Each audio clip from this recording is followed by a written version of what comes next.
So I spent about 5 minutes scouring the schedule. Didn't put a whole lot of thought into it, but we're going to walk through it together, each of these games. But I did come up with a record at the end, and I want to see what you think about that. So they open week 1 at home against the Cincinnati Bengals. So a familiar foe. The Bengals, as we know, finished red hot last year, but they are notoriously slow starters. So we will see about that. The Battle of Ohio week 1 in Cleveland. Is Burrow hurt yet?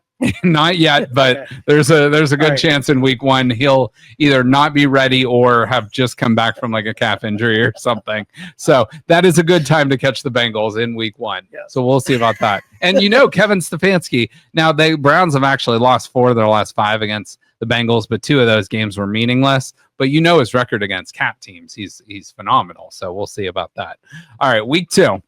Another division foe with the Baltimore Ravens. This time you go on the road to take on the Baltimore Ravens. That's going to be a tough one, and we'll see about that. Flacco will still be our quarterback by then. Do you think Joe Flacco starts week 1? Yes. You do? Yeah. I am in the camp now where I think it's going to be Kenny Pickett, and then we'll see. We'll see. It's early May or it's mid May. We'll cross that bridge again in July, but yeah, we'll see. So week 2 at Baltimore. Week 3, you come back, you host the Green Bay Packers. Green Bay Packers, one of the best teams in all of football, or I would say top 7 team in all of football. So that's another tough game.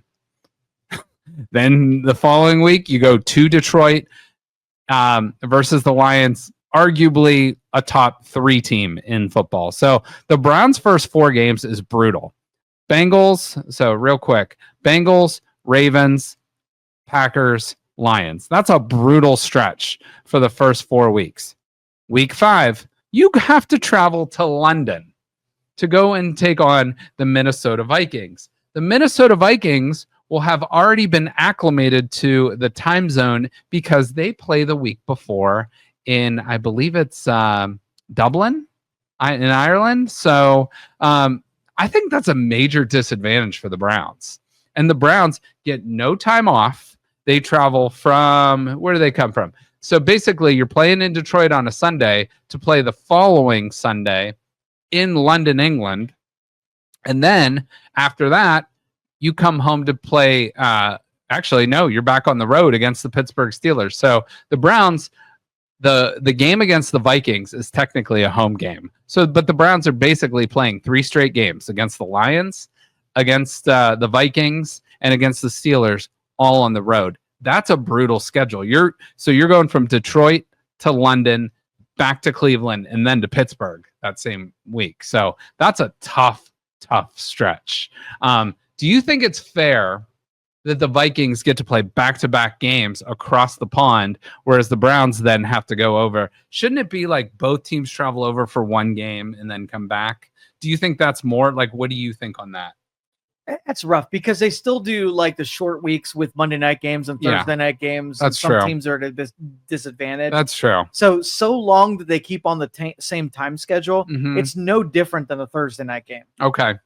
That's a fair point there. Hopefully the Browns travel over there a little bit sooner to kind of get acclimated, but we'll see. You come back week 7 against the Miami Dolphins.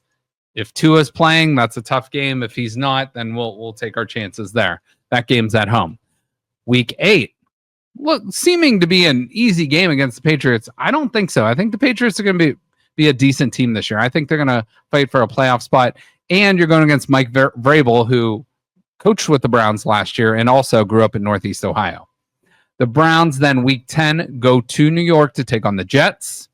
Week 11 back home. By the way, they have a bye between the Patriots game and the Jets game in week 9. But you go to the Jets, then back home for the Ravens.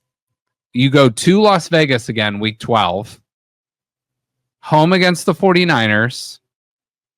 You take on your home again against the Titans, which could be a good matchup there late in the season.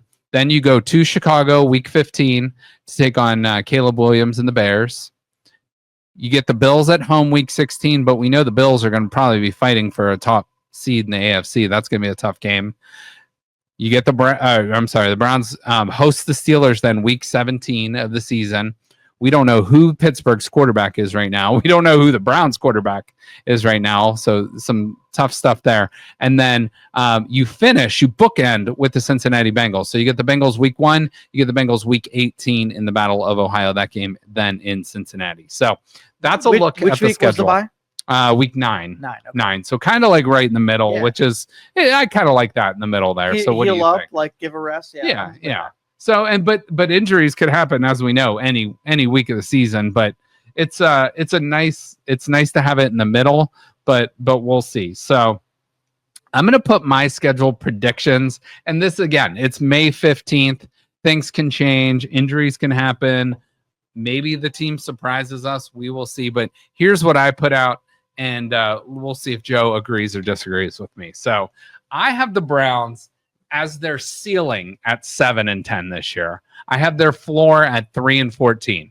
So probably a good chance they'll be somewhere in between. We will see. But I actually have them winning game 1 versus the Bengals, then losing the next 3 games to Baltimore, Green Bay, Detroit, and then actually the next 4 games, and then Minnesota in England. We'll see about that one, though. I have Pittsburgh, the game at Pittsburgh, as a coin flip, depending on their quarterback situation.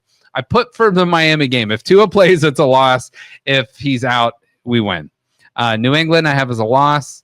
I put for the bye. I can guarantee we will not lose that week at least. So the Jets, I think, is a coin flip game. We'll see about that. Baltimore, loss. Vegas, coin flip game. We lost out in Vegas last year, and we were the better team, but they have gotten better and we have not. So we'll see about that. San Francisco, I know they're down, but I still think that's a loss. Tennessee, I do think we win that game. We'll see. At Chicago, a loss. Buffalo, loss. Pittsburgh at home, I think that's a win. And then Cincinnati at the end of the season, I think that's a loss. So if you take all the wins and you make all the maybes a W, that gets you to 7 wins. If you make all the maybes a loss, that gets you to 3 wins. So what's your thoughts on that? And again, this is my 5-minute take, quick prediction on what I think the season could be. So I'm close to you. I'm a little more optimistic. 10-7 rather than 7-10. 10-7. You think there's 10 wins on this schedule? Yes. Well, because I think the first part of the season, and Flacco being the quarterback, I think he's going to play 5 or 6 games before we have either our Shedeur Sanders entry into the season. Okay. I'm going to take Baltimore as a win. Okay. I'm with you on Green Bay. I'm with you on Detroit.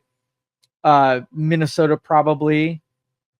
What did you go? Miami, like you went the win. It's part of your the win, right? I think it depends on Tua's health. If he plays, they're so good when he plays, but if he's out, they stink. So you know what? He's probably concussed by then. Let's give the Browns a win on that. Okay. One. All right. I'm going to go with you on Miami. All right. I'm going to go New England.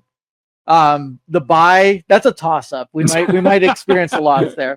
The Jets, I'm going with a sure win. Okay. Baltimore, we're going to split it. So this is going to be, I'm with you on the loss. Las Vegas, man, that's a tough one right there.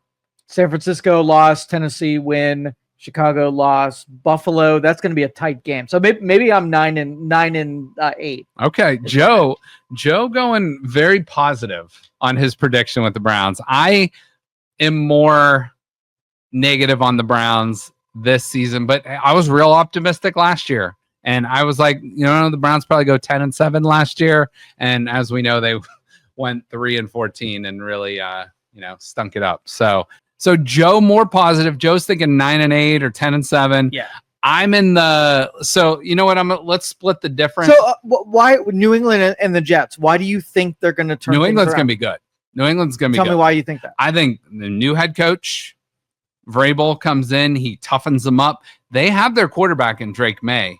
They spent a lot of money in the offseason. They got some weapons. Their defense is always going to be good. But if they can get Drake May, their running game, they got Travion Henderson from Ohio State in the backfield to pair with I forget the running back's name, but he's been a workhorse the last few years. But you pair them with some decent weapons. I think New England could be pretty good this year. I think New England's going to be fighting not to win the AFC East. I think Buffalo's too good, but I think they're going to be like a 9-8, 10-7 type team. Because they were in shambles last year. To put it together, like I can see spark. I can see them really getting it together, but I think they're still going to struggle. It's all about that quarterback. And I think they got the quarterback in Drake May. So we'll see on that, because they have had a real fall off since Belichick left. Belichick's had a big fall off since he's left, outside the girlfriend. But the girl, the big upside. The girlfriend, the looks are a big upside. She's a head case. We're gonna look crazy. We actually have a story about her in a little bit. So we'll come back to that. But again, real quick. So if I had to predict right now, I'm probably going Browns 5-12. I kind of split the difference between the ceiling and the floor. And what's your feeling on the Jets? Why are you feeling that? Well, they got Justin Fields at quarterback now this year. They have a lot of talent on that roster. They just haven't got the good quarterback play. And Aaron Rodgers was there last year. It's kind of, he's coming off that Achilles, so he started slow, but they just look like a team in shambles last couple years. But I think they've built a really good team and with a lot of talent. But again, if Justin Fields is the guy, they could be really good next year. But if he's not, then they're going to flounder a little bit. So I think they're going to be like right where I say that could be a coin flip game. But I think being in Cleveland again, too, any of this could change based on injuries, based on trades, whatever. But I think right now, the way it looks right now, the Browns and the NFL don't think the Browns are going to be great next year. And one reason I say that, Browns have 0 primetime games, none.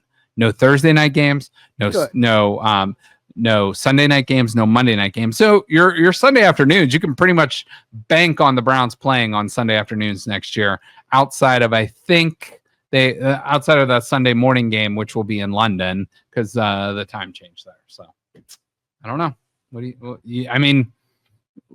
You're optimistic. Honestly, you're optimistic. If you're putting a team together and you want 0 pressure, you want and no spotlighting, you just want to be under the radar. Yep. That's my season. Okay, so I'll take it. Okay, all right. So let's see. The betting markets though would go. Your prediction, I would go over, and my prediction, I would go under. So I'm very interested. I have not looked at the Las Vegas spreads yet. I know the win totals are out. I would guess the Browns are 4.5 to 5.5 in that win total range. So if it's 4.5, I don't know. If it's 5.5, I'm probably taking the under. So that's where I'm at.